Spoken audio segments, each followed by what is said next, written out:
Hello बच्चों, कैसे हैं आप लोग। आई होप जो मैंने आपको ट्रांजिटिव वर्ब इंट्रांजिटिव वर्ब के बारे में बताया है उसको आप लोग अच्छे से समझते हुए अपने फेयर कॉपी पे लिख लिए होंगे।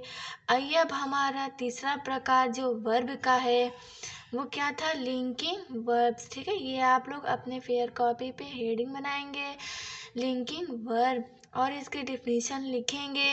ए verb that joins a verb with its complement is called linking verb. तो इसका मतलब हो जाएगा वह क्रियाएं जो एक क्रिया को उसके कम्प्लीमेंट, यहाँ पे देखिए कम्प्लीमेंट का हिंदी क्या हो गया, पूरक, पूरक से जोड़ती है उसे अपूर्ण क्रिया कहते हैं। ठीक है, लिंकिंग वर्ब का हिंदी क्या होगा, अपूर्ण क्रिया। तो देखिए मतलब वे क्रियाएं जो एक क्रिया को उसके कम्प्लीमेंट यानी कि पूरक जोड़ती। देखिए यहाँ पे हम एक एग्जाम्पल लेंगे। ठीक है, एग्जाम्पल के जरिए हम लोग समझेंगे। एग्जाम्पल है जैसे हमारा ही इज। देखिए यहाँ पे इसका हिंदी क्या होगा, वह है। इसका हिंदी होगा वह। तो देखिए यहाँ पे हमें क्या मिल गया, सब्जेक्ट मिल गया, वर्ब मिल गया। लेकिन देखिए हमें ये सेंटेंस जो है अधूरा सा लग रहा है ना, अधूरा सा लग रहा है क्योंकि यहाँ पे ही इज बस दिया हुआ है ना, हमें इसका कुछ मतलब निकल रहा है। इसका हमें यहाँ पे कुछ ना कुछ जोड़ने का मन कर रहा है कि यहाँ पे कुछ जोड़कर इस वाक्य का पूरा अर्थ निकाल लें। तो देखिए हम अगर इस वाक्य को पूरा करने के लिए कुछ लगाते हैं, ही इज ए टीचर। तो देखिए जब हम यहाँ पे ही इज ए टीचर लगाते हैं तो ये देखिए यहाँ से हमें क्या पूरा एक सेंटेंस का भाव पता चल गया कि वह अध्यापक है। इसका हिंदी हो जाएगा वह अध्यापक है।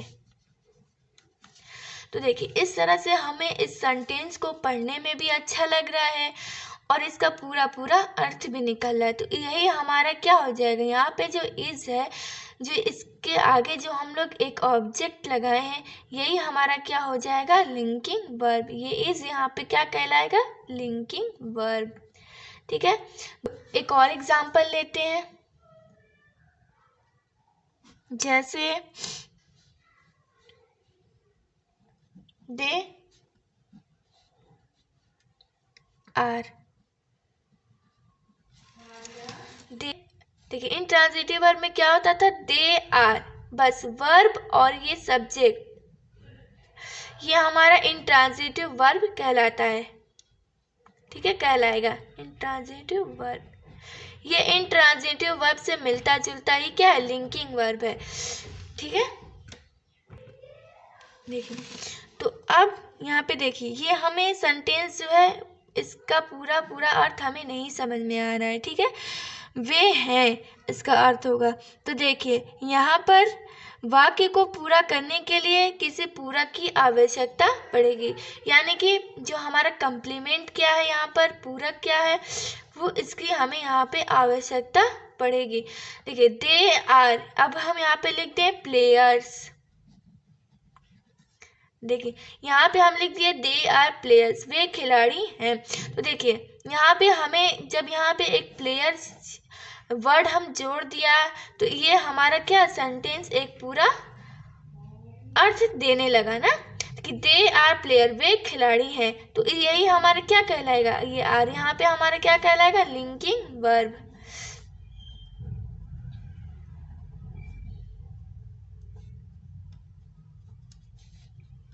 तो यही हमारा कुछ एग्जाम्पल है जिसको आप लोग समझ लिए होंगे। ठीक है, तो हम आगे कुछ एग्जाम्पल अब देखते हैं।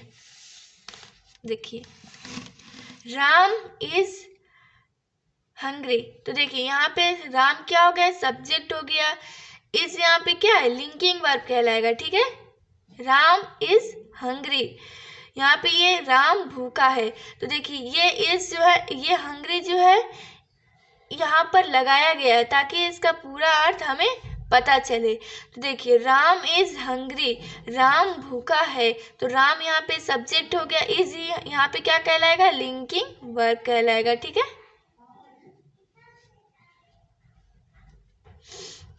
उसी तरह ये दूसरा एग्जाम्पल है, ही इज ए डॉक्टर। ठीक है, ही यहाँ पे सब्जेक्ट हो गया, इज यहाँ पे वर्ब हो गया, और ये जो वर्ड हमने लगाया है यही हमारा क्या हो गया, linking verb.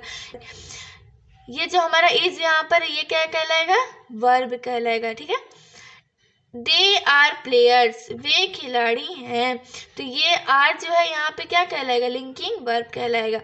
The mango test sweet, mango का स्वाद है। देखिए यहाँ पे मैंगो का स्वाद, अगर यहाँ पे हम लिखें कि द मैंगो टेस्ट, ठीक है, सिर्फ यहाँ तक हम लिखे द मैंगो टेस्ट, तो मैंगो का स्वाद है। तो देखिए अगर हम इतना लिखे तो हमें यहाँ पे ये लिखने का ये सेंटेंस जो है हमें अच्छा नहीं लगेगा कि मैंगो का स्वाद है, क्या स्वाद है, मीठा स्वाद है। तो जब तक हम यहाँ पे स्वीट नहीं लिखेंगे, एक नया वर्ड, एक नया पूरक जब तक नहीं लगाएंगे तब तक हमें ये बेतुका सा लगेगा, ये हमें सेंटेंस समझ में नहीं आएगा, पूरा अर्थ नहीं देगा। तो देखिए जब हम यहाँ पे स्वीट लगा दिया तो द मैंगो टेस्ट स्वीट, आम का स्वाद मीठा है। ठीक है, he was a teacher, he was a teacher, ये वह अध्यापक था। तो देखिए अगर हम यहाँ पे लिखे ही वाज, तो देखिए ही वाज जब हम लिख रहे हैं तो ये हमें सेंटेंस का कुछ अर्थ नहीं निकल रहा है। ठीक है, ये हमें पूरा अर्थ नहीं दे रहा है। तो जब तक हम यहाँ पे ए टीचर नहीं लिखें, कोई के लिए हम ए टीचर लिखे, तो ये हमारा पूरा अर्थ क्या दे रहा है, वह अध्यापक था। तो ये हमारे 5 एग्जाम्पल्स हैं जिसको आप फेयर कॉपी पे नोट कर लीजिएगा। आई होप आपको लिंकिंग वर्ब अच्छे से समझ में आया हो। ठीक है, तो जो आइए हम ये हमारा वर्ब है, तीनों जो हमारा वर्ब है, ट्रांजिटिव वर्ब, इंट्रांजिटिव वर्ब और लिंकिंग वर्ब, ये हमारा यहाँ पे कंप्लीट हुआ। ठीक है, आइए हम लोग वर्ब के तीनों काइंड्स को अच्छे से एक बार रिवाइज कर लेते हैं। ठीक है, तो देखिए ट्रांजिटिव वर्ब का एग्जाम्पल, हमारा पहला जो वर्ब का प्रकार है वो क्या है, ट्रांजिटिव वर्ब। ठीक है, इसको हिंदी में क्या कहते हैं, सकर्मक क्रिया। ठीक है, तो आइए इसको एक बार रिवाइज करते हैं एग्जाम्पल के साथ। ठीक है, देखिए हमारा एग्जाम्पल क्या रहेगा, ही इज। ठीक है, ये हमारा एग्जाम्पल है।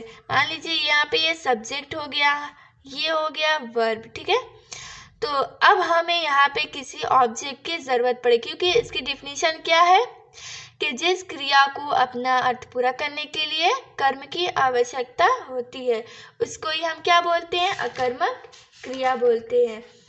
ए verb that requires an object to complete its meaning is called transitive verb. ठीक है, तो जब हम यहाँ पे कोई ऑब्जेक्ट लगाते हैं, ही इज ए डॉक्टर, वह अध्यापक है। तो देखिए ये हमारा ऑब्जेक्ट जब हम लगाते हैं कोई कर्म यानी कि जब कोई काम करता है। ठीक है, तो ही यहाँ पे हमारा सब्जेक्ट हो गया, वह इज यहाँ पे वर्ब हो गया, ए डॉक्टर यहाँ पे ऑब्जेक्ट हो गया। तो ये हमारा कौन सा सेंटेंस कहलाएगा, ट्रांजिटिव वर्ब। ठीक है, देखिए जब यहाँ पे हमें क्रिया का अर्थ पूरा हो रहा है ना कि वह क्या है, डॉक्टर है। दूसरी हमारी हेडिंग क्या थी, इंट्रांजिटिव वर्ब।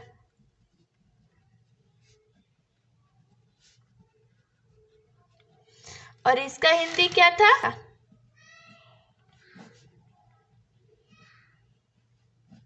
ठीक है, तो इसका भी हमें क्या डिफिनीशन लिखे थे, a verb that does not requires an object to complete its meaning is called an intransitive verb। जिस क्रिया को अपना अर्थ पूरा करने के लिए कर्म की आवश्यकता नहीं होती है उसे हम क्या बोलते हैं, अकर्मक क्रिया बोलते हैं। जैसे था हमारा एग्जाम्पल, ही राम वॉक, राम टहलता है, इसका हिंदी हो जाएगा ना, राम टहलता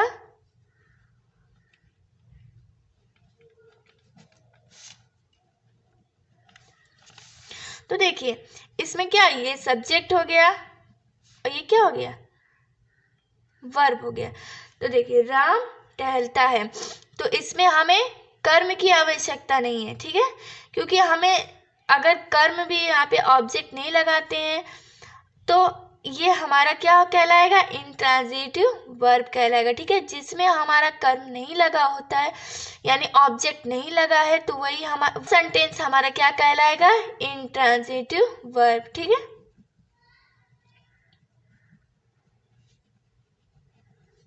और देखिए ये था हमारा इंट्रांजिटिव वर्ब, और तीसरी हेडिंग थी हमारी लिंकिंग वर्ब।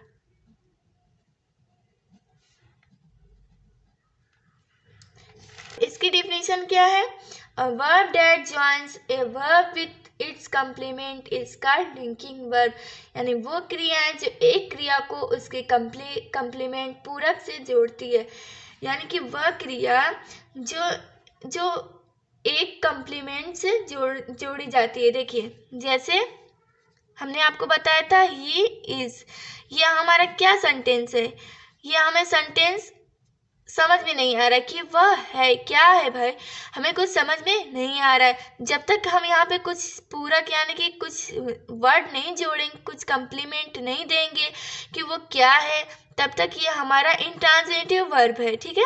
जब हम यहाँ पे कोई ऑब्जेक्ट लगा दे, जैसे यहाँ पे हमने एक बॉक्स बना दिया कि यहाँ पे कोई हमें लिंकिंग वर्ब बनाना है, तो देखिए ही इज, तो इसमें कुछ जोड़ेंगे ऑब्जेक्ट टीचर, तो यही हमारा सेंटेंस यहाँ पे क्या कहलाएगा, लिंकिंग वर्ब। तो ये था हमारा तीनों पार्ट जो फिर से मैंने आपको रिवाइज करवाया, ट्रांजिटिव वर्ब, इंट्रांजिटिव वर्ब और लिंकिंग वर्ब, ठीक है। तो ये तीनों आप लोग लिख लिए हैं, जो मैंने आपको नोट अभी समझाया है उसको आप लोग अपने फेयर कॉपी पे लिख लीजिएगा और उसको रिवाइज करते रहिएगा। मैंने जो आपको कल वर्क दिया था, आई होप उसको आप लोगों ने याद किया होगा। उसके आगे होमवर्क रहेगा जो मैंने आपको वर्ब के तीनों प्रकार पढ़ाए हैं, उसकी डिफिनीशंस आप लोग याद करिएगा। Okay bye.